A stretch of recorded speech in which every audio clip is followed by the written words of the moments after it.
My name is David McLean, and I traveled to 3 different cultures of longevity, which are Okinawa, Japan, Sardinia, Italy, and Loma Linda, California. So we went and spent time in each of these places and tried to learn about their cultures of longevity and exactly what it is they're doing to live vital and healthy lives well into their hundreds.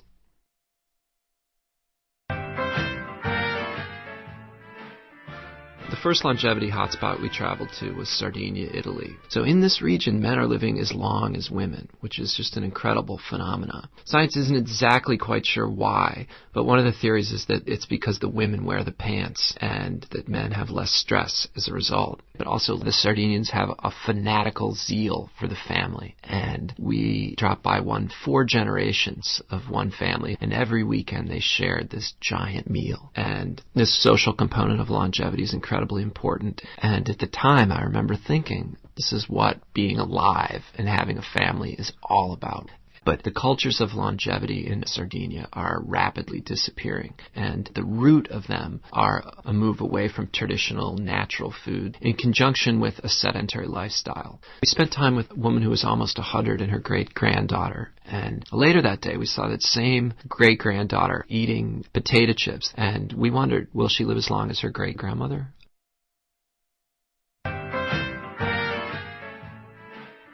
Okinawa is an archipelago in the far south of Japan, and it's home to the longest-lived people on Earth.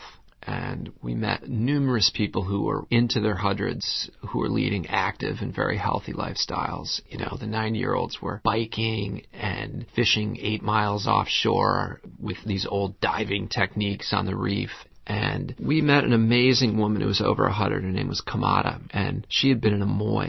The rough translation is that it's a group of friends who go through life together and help each other. And the energy and vitality that they would get from that, I believe, factored into the longevity equation as well. And the Okinawans have this wonderful word. It's called ikigai, and it translates roughly into the reason for which you wake up in the morning. And all of these centenarians had ikigai, and I don't think it's an accident that that's part of the reason that they're living so long.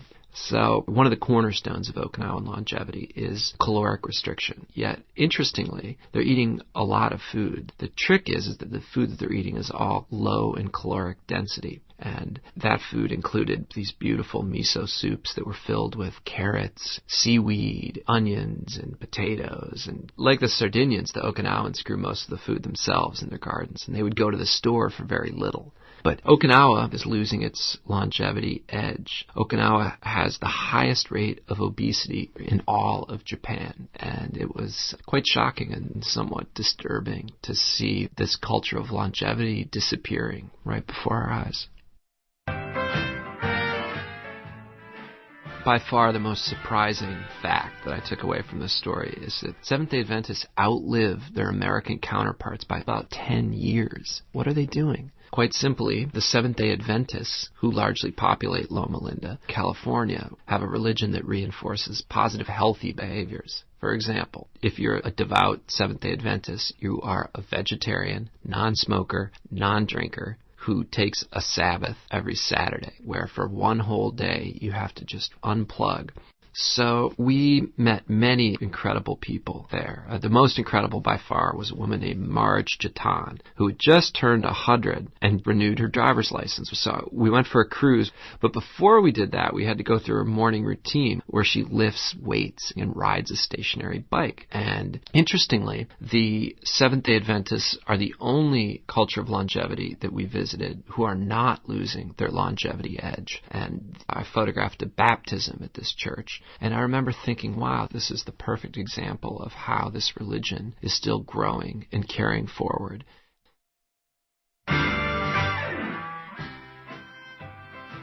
I think in America we tend to marginalize old people, kind of put them away in retirement homes. But these amazing people in 3 different cultures represent the potential to see your great-grandchildren grow up, a potential to be healthy and happy well into your older years. And that to me was the biggest thing I walked away with from this assignment, was that, wow, I now have this sense of responsibility and control based on choices that I make. I'd read that genetics only account for about 30% of how long you live. So, the majority of how long you live is up to your lifestyle. It's up to you.